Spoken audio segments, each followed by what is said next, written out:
최근 코로나19 증가에 선제적으로 대응하기 위해 충청북도가 8월 한 달을 특별 방역대책 기간으로 지정했습니다. 전국적으로 출생아 수가 줄고 있는 가운데 충북의 출생아 수 증가세는 더 가파르게 상승하고 있는 것으로 나타났습니다. 충청북도가 호우 피해를 입은 주민의 지방세를 감면해주기로 했습니다.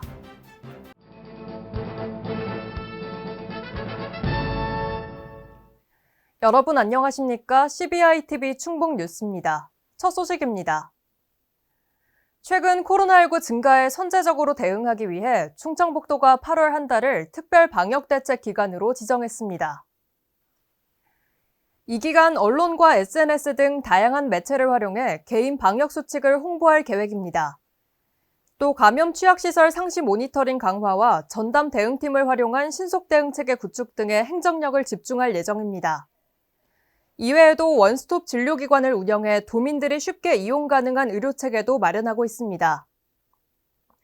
아울러 이번 수해로 인한 이재민 임시주거시설에 대해서도 전담 인력을 배치하고 선제검사와 소독을 강화하는 등 감염병 예방을 위해 집중하고 있습니다.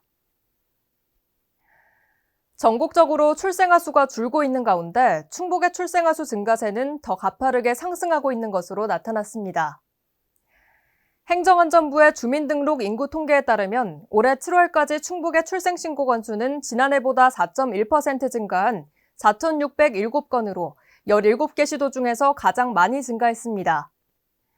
이 같은 증가세는 올해 처음 시행된 출산 육아수당의 효과로 파악되고 있으며 충청북도는 출생아 수 증가 추세를 이어가기 위해 다양한 사업을 추진하고 있습니다.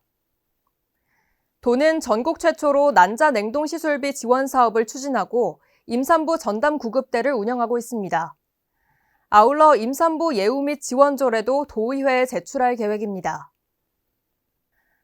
충청북도가 호우 피해를 입은 주민의 지방세를 감면해주기로 했습니다. 이에 따라 주택에 피해를 입은 주민에게 부과되는 지역자원시설세는 면제되고 사망자의 부동산을 유가족이 상속받을 경우 취득세도 면제됩니다. 또 시군세인 재산세와 주민세, 자동차세는 시군별로 의회 의결을 거쳐 감면을 추진하게 됩니다. 한편 충청북도는 신속히 도의회에 도세 감면안을 제출한다는 계획입니다. 충청북도와 충북건축사회가 최근 호우로 파손된 주택을 대상으로 무료 설계 지원에 나섭니다. 지원 대상은 이번 집중호우로 반파 또는 전파된 주택 중 신축이나 재축을 희망하는 주택입니다. 또 수해를 입은 건축물 중 시군에서 안전점검을 요청하는 주택에 대해서도 무료로 안전점검을 지원하기로 했습니다. 충북 지역의 극한 호우로 인한 시설물 피해 신고가 잇따르고 있어 신축, 재축을 희망하는 가구가 많을 것으로 예상됩니다. 지원을 희망하는 가구는 충북건축사회로 전화해 신청할 수 있습니다. 김영환 충북도지사가 철근이 누락된 아파트 15단지 가운데 하나인 음성 금석 아파트를 방문해 현장을 확인하고 간담회를 진행했습니다. 안전점검 결과를 바탕으로 한 보강공사가 8월 중 완료될 계획입니다. 김 지사는 이날 현장에서 보안장치를 제대로 설치해서 입주민들이 불안하지 않게 해달라고 당부했습니다. 이어 앞으로는 유사 사례가 발생하지 않도록 재발 방지 대책도 마련해달라고 지시했습니다. SK 에코플랜트가 집중호우로 피해를 입은 충북 지역의 수해 복구를 위해 성금 5억 원을 기부했습니다. 박경일 SK 에코플랜트 대표는 충북도청을 찾아 성금 전달식을 가졌습니다. 성금은 이재민을 위한 구호품 지원과 피해 복구 등을 위해 사용될 예정입니다. 한편 SK 에코플랜트는 충주 진천 지역의 5개 산업단지를 추진 중에 있어 지역 경제에 활력을 불어넣을 것으로 기대됩니다. 충북 농식품 수출이 5월부터 상승세로 접어들어 상반기 수출액이 전년 대비 0.3% 상승했습니다. 이는 중국으로의 인삼음료와 커피 수출이 대폭 상승한 점과 베트남과 태국 등으로의 간편식 수출이 증가한 결과로 보입니다. 충청북도에서 안테나숍 운영과 글로벌 꾸러미 지원 등 다양한 해외 마케팅 전략을 펼친 태국과 중국, 베트남 등이 전년 대비 높은 수출액 증가율을 보였습니다. 충청북도는 올해 농식품 수출 목표를 6억 달러로 설정하고 수출 증진 전략을 마련하고 있습니다. 미국 TV홈쇼핑 충북농식품기획전과 상설 판매장 운영 등 글로벌 경쟁력 제고를 위한 시책을 지속적으로 추진할 계획입니다. 충청북도 소비자정책위원회가 택시 기본요금 700원 인상을 확정했습니다. 기본요금을 3,300원에서 4,000원으로 인상하고 기본거리는 0.2km, 기본 운임은 10m 단축했습니다. 이번 인상은 택시 이용객 감소와 유류비 인상 등 택시업계가 직면한 경영난과 서민 경제 상황 등을 종합적으로 고려해 단행됐습니다. 충청북도는 택시 미터기 변경 기간 등을 고려해 인상된 택시 요금을 8월 21일경 적용할 계획입니다. 충청북도가 품질 경영 대상 및 우수 기업으로 총 6개 업체를 지정합니다.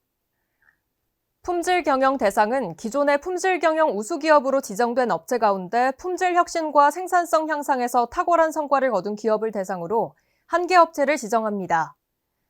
품질 경영 우수 기업은 품질 관련 국제 품질 규격 인증을 획득하고 품질 경영 활동 실적이 탁월한 기업을 대상으로 5개 업체를 지정합니다.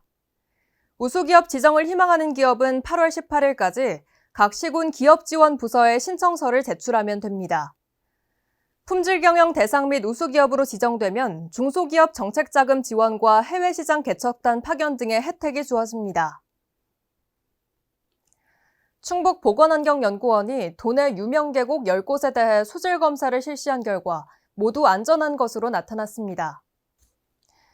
검사 결과 BOD 기준 수질 등급은 매우 좋음이었고 총 대장균군은 물놀이 기준을 충족했습니다. 또 연구원은 수인성 감염병 병원체도 검출되지 않아 안전한 수질이라고 밝혔습니다. 연구원은 수질 검사 결과를 계곡에 있는 전광판에 안내될 수 있도록 시군 담당 부서의 수질 분석 결과를 공유할 예정입니다. 충북 민생사법경찰팀이 하천 환경오염원에 대한 3분기 특별 단속을 실시합니다. 이번 3분기 단속에서는 증평과 진천, 음성을 대상으로 도시군 합동 단속을 실시하고 그 외 시군에서는 자체 단속을 실시할 계획입니다. 또 침출수 유출과 오폐수 부적정 처리 등 하천 수질오염 유발 행위에 대해 집중 단속할 예정입니다. 도는 확인된 위법 행위에 대해서는 관할기관에 과태료와 행정처분을 요청하고 형사사건은 도 민생사법경찰팀이 직접 수사해 검찰로 송치한다는 계획입니다. 충청북도가 최근 폭염과 에너지 가격 급등으로 어려움을 겪는 도내 에너지 취약계층의 에너지 바우처 활용을 당부했습니다. 하절기 에너지 바우처는 사용한 전기요금을 차감받을 수 있고 현재 충청북도 에너지 바우처 사업은 요금 차감 방식 또는 카드 형태로 지원하고 있습니다. 저소득층 에너지 바우처는 국민기초생활보장법에 따른 생계, 의료, 주거, 교육급여 수급자이면서 주민등록표상 수급자 또는 세대원이 노인이나 영유아, 장애인 등이면 신청할 수 있습니다. 에너지 바우처는 오는 12월 29일까지 주민등록상 거주지 읍면동 행정복지센터 또는 복지로 사이트에서 신청이 가능합니다. 충북도 공공배달 앱으로 땡겨요와 먹개비가 선정됐습니다. 땡겨요는 다양한 소비자 가맹점 혜택과 추진 역량 등에서 높은 평가를 받았습니다. 먹개비는 지난 3년간 충북도 공공배달 앱으로 협력해온 점과 전통시장 및 지역 특산품 연계 등을 내세워 좋은 평가를 받았습니다. 선정된 2개 업체 모두 공공배달앱 운영을 위한 노하우를 바탕으로 충북도의 지역 특색과 결합해 다양한 서비스를 제공하기 위해 최선을 다하겠다는 포부를 밝혔습니다. 한편 충북도는 공공배달앱 서비스를 통해 소상공인들에게는 경영부담 경감을, 소비자들에게는 다양한 할인 혜택을 제공해 큰 호응을 얻은 바 있습니다. 2023 친환경 에너지 페스티벌이 오는 9월 21일부터 23일까지 음성군의 수소안전 뮤지엄 일원에서 개최됩니다. 충북의 탄소 중립 저변 확대를 목표로 하는 이번 행사는 수소산업과 2차 전지 등 에너지 산업을 한눈에 볼 수 있습니다. 이번 행사에서는 에너지 홍보관과 에너지 산업관, 에너지 체험관 등이 운영될 예정입니다. 특히 친환경 에너지 아이디어 공모전에서는 아이디어 제품을 전시하고 시상한다는 계획입니다. 이외에도 에너지 분야 취업 멘토링과 세미나, 친환경 에너지 그림 그리기 대회 등 다양한 행사가 마련됩니다. CBI TV 충북 뉴스를 마칩니다. 시청해주신 여러분 고맙습니다.